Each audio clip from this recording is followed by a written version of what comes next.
This is a perfect example of why I take so much time choosing the materials, everything down from the fretboard, fret wire, the neck materials, the body materials.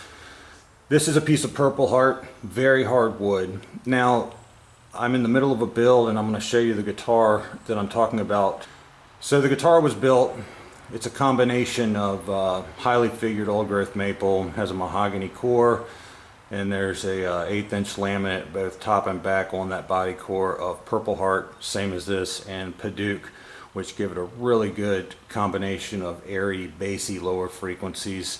And then the maple, of course, is kind of a warmer, it'll soak up some higher end resonant frequencies. However, the neck blank is a laminate of some Purple Heart, perfectly quarter sawn leopard wood, and a center strip of Padauk, which gets you up into the higher frequencies. And I was thinking Brazilian cherry because it's a gorgeous wood, as well as babinga. It adds a tannish color which would have worked perfectly with the leopard wood, Purple Heart, Padauk, figured maple, and mahogany. It was going to be richer in color to the mahogany. The Purple Heart was not a first choice. However, there's something I do when selecting wood, and I do a tap test on every piece I use. I hold the wood up, I tap it real hard over and over and over again, because I want to hear how that piece of wood is going to vibrate, at what frequency it's going to vibrate, whether it's high mids, lows, and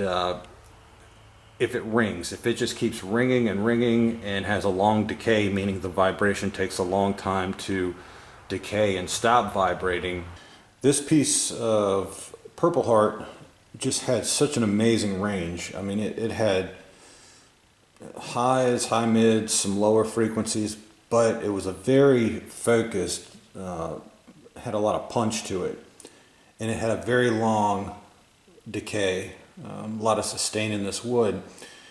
And after a few days, I decided, let's do Purple Heart. Compression fretting basically means that the fret wire I decide to use has a thicker kerf for both the tang and the barb, which are the part underneath the fret wire that grab hold of this slot here.